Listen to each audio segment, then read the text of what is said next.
Are you ready to start your fall garden? Well, frankly, I'm not.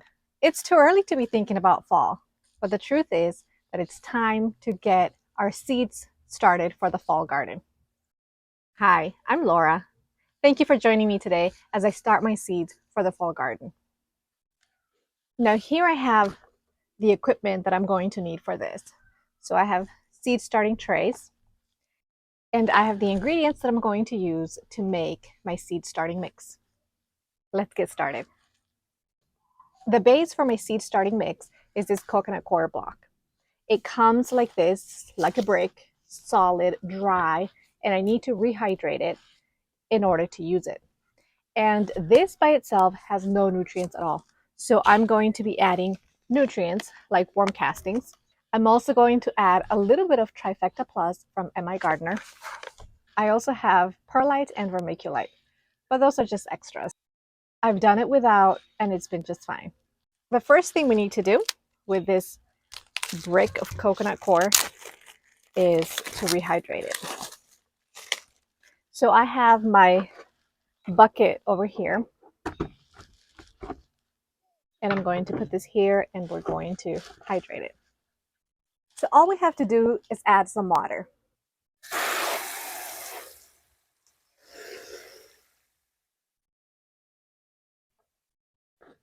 I hope you can see what's happening here.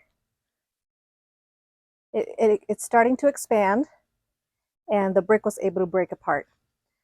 What I'm actually going to do is I'm going to remove half of this brick, half of the part that is still a little bit dry, because I don't need all of this today. And I don't want to rehydrate it for no reason if I'm not going to use it. So I'm just going to set this aside. And I'm only going to use this. Now this is about the consistency that I like, but I still have part of the brick that has not hydrated yet. So I will add a little more water.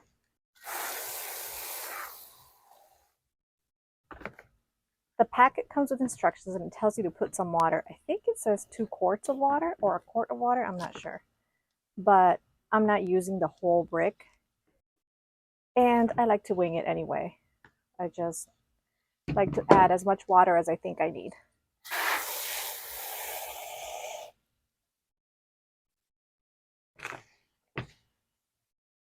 I think this is as much as I need.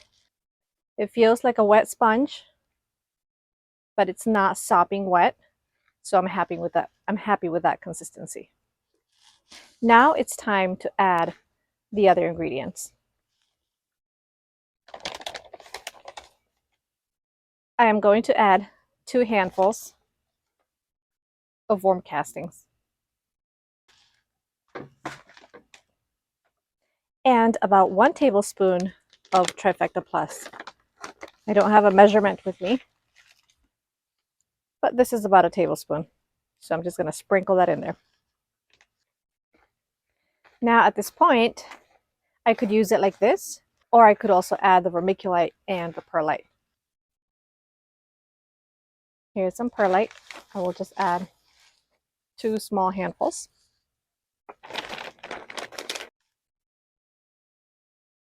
And also a couple handfuls of the vermiculite.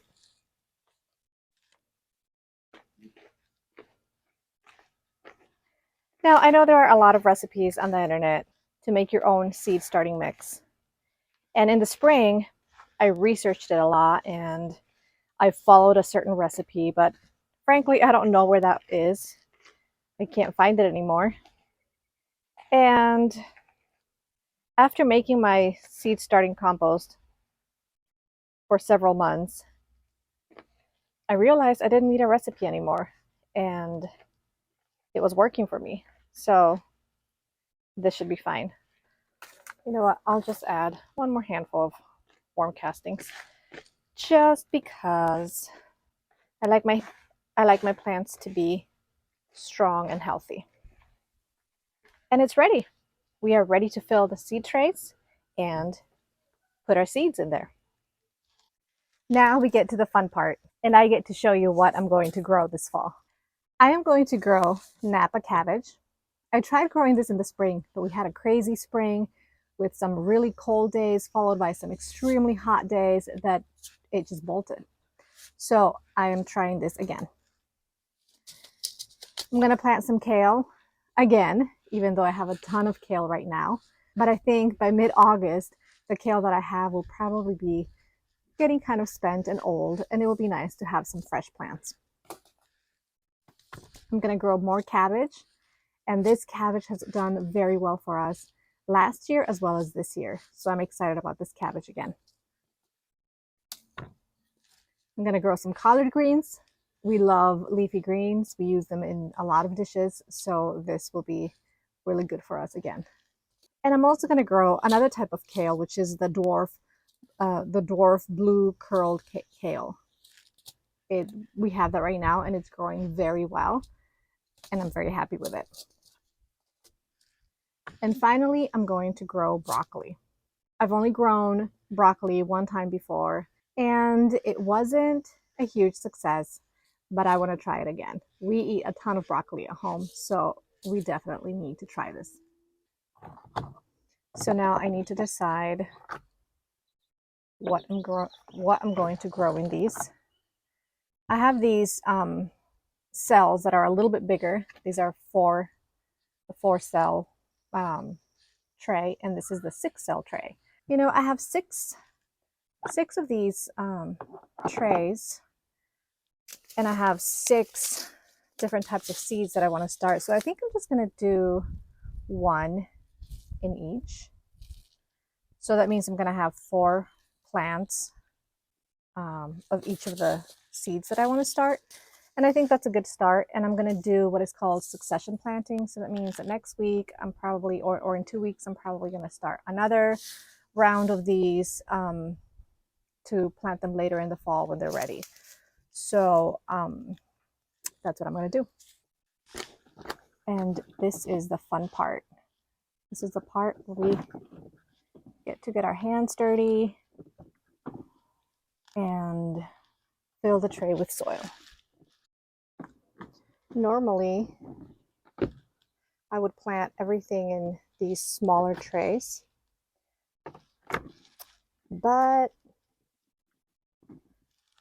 I don't know how long they are going to stay in these cells, so I want to make sure I give them enough space. But the drawback of using these bigger ones is that you use more soil.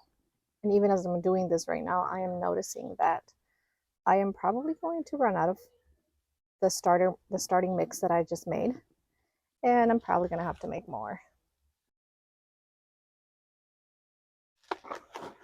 And I want to make sure I pack them down a little bit. I don't want to press too hard, but I do want to just pack them up a little bit so that the soil is not too fluffy. Okay, it looks like I need to make more soil. I want to take this time to tell you a little more about my family. We are on a journey to growing our own food because we consider it a priority to eat nutrient-dense foods. We are a family of 4 living on a 1/4 acre in a suburban neighborhood. In this channel, you can expect to see videos about homesteading in the suburbs, from scratch meals, food preservation, slow living, and more.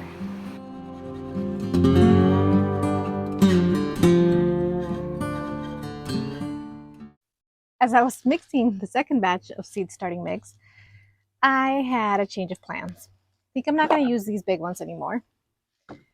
I'm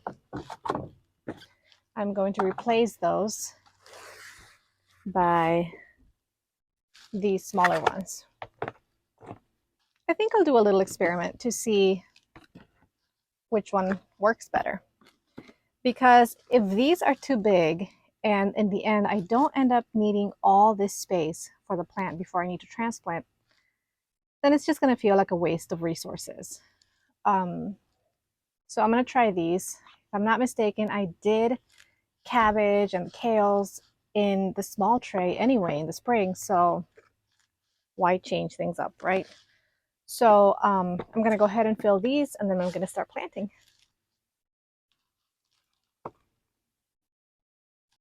So I have a confession to make.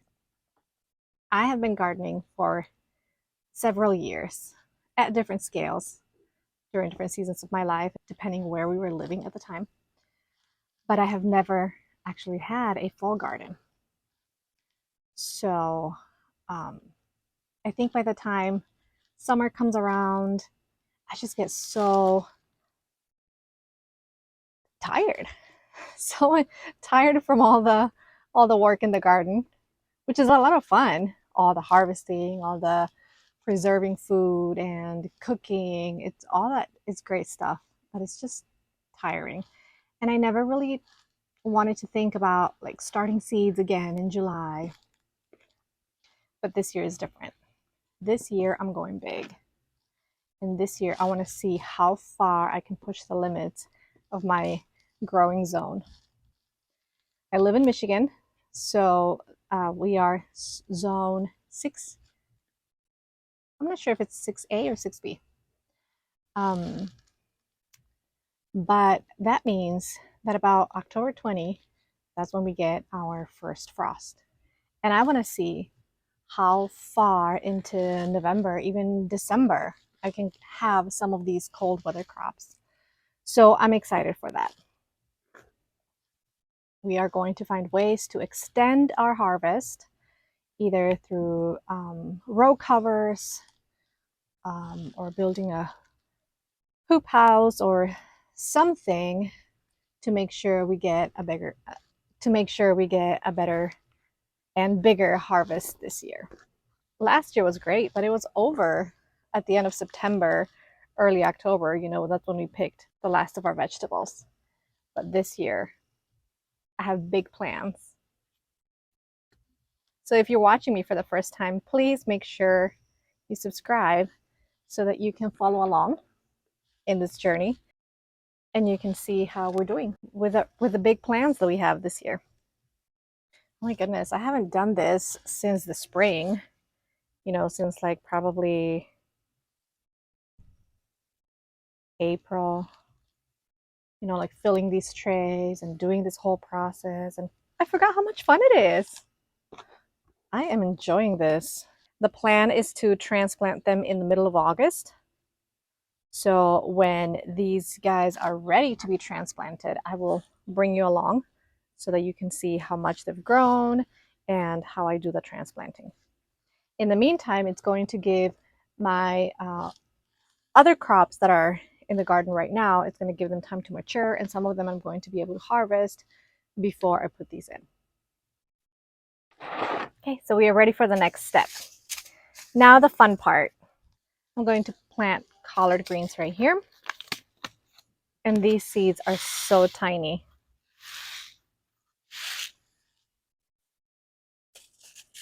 But they all have such great germination rate. But just to be sure, I'm going to put 2 seeds in each hole. And I think it'll be enough.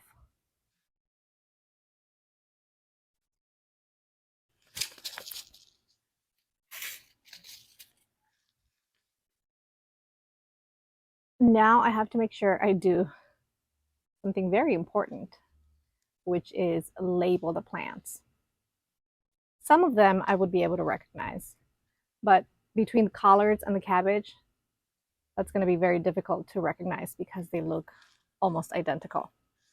As a matter of fact, right now I have a plant in my garden right now, or actually a few of them, and I'm wondering, is it a cabbage or is it a collard green? I'm not quite sure because it's starting to look like it's forming a head, so then it looks like a cabbage. I didn't know collard greens formed a head, but I'm pretty sure it was collard greens. So I don't know, I'm confused. So a label is very important. For the most part, I did a really good job labeling all my seedlings. This year, I started everything from seed. I did not buy a single plant, which I'm very proud of myself for doing that. And I labeled all the seeds, which was great. And then when I transplanted them into the garden, the labels, the names on the labels just rubbed off, which it doesn't really matter as much for most of my plants, but I really did want to know for my tomatoes because I used the last of my seeds this year, and I really wanted to save seeds, but I won't be able to know what they are, except for maybe a couple varieties. But the other ones, they're just all so similar. So I don't know what it is. I don't know if it's the label itself that's the problem, or it's the permanent marker. I don't know. So let me know if you have any tips. Like, is there something else I should be using to write this? Because I used a permanent marker, but maybe I'm doing it wrong. Okay, so we gotta keep moving here because we are losing daylight. And there are still other things that I want to plant. And this is kale, the curly kale. So again, I'm just going to do 2 seeds per hole. And then I just have to write the label.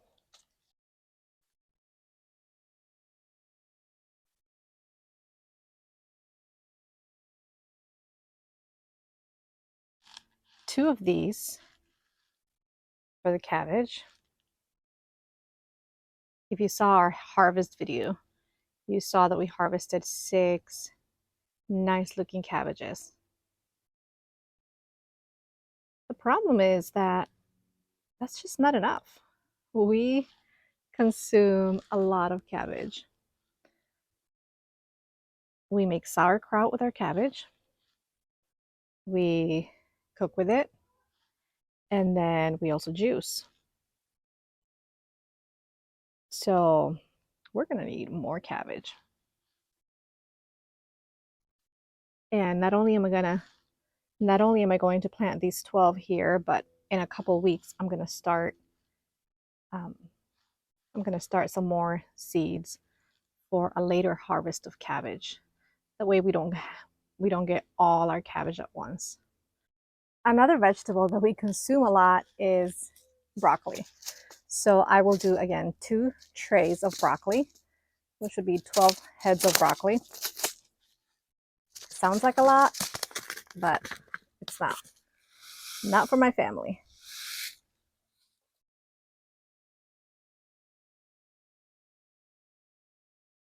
And then again, I'm going to succession plant. So that means that in a week or 2, I'm going to plant more broccoli, just like I'm doing right now. That way I will have a continual harvest of broccoli until the end of the fall. This Napa cabbage I'm going to plant in these bigger trays for no rhyme or reason, just because they're here. And so I'm going to do 2 of those trays, which will be a total of 8.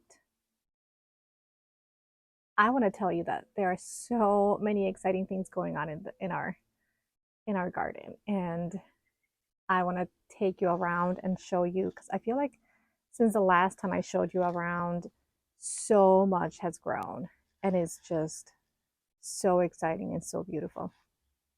There are some things that are not looking as I would expect them to look at this time, and I am sad that we haven't been able to harvest zucchini or cucumber yet. We got a late start because some of the seeds that I sowed in early spring did not come up.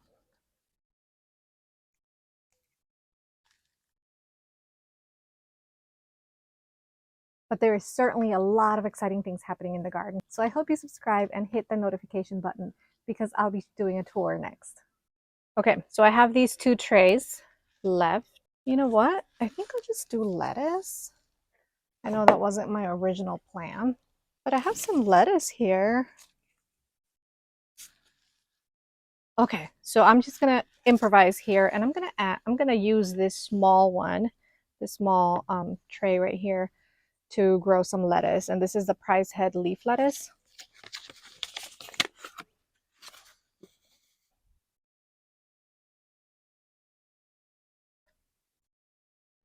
And I have space for one more thing. I'm not quite sure what I want to put in there. Maybe I'll just do cabbage.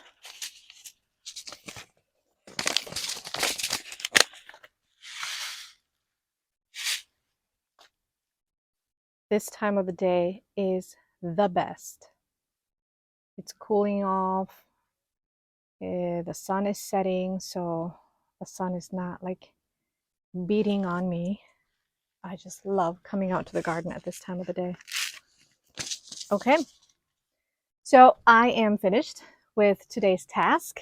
I got all my seeds planted for my fall garden, except that I'm going to add more along the way. Like I said, succession planting. So maybe in 2 weeks, 3 weeks, I'm going to keep planting some of these so that I could have a continual harvest. Are you starting a fall garden? What are you growing in your fall garden? Please tell me in the comments. I would love to know.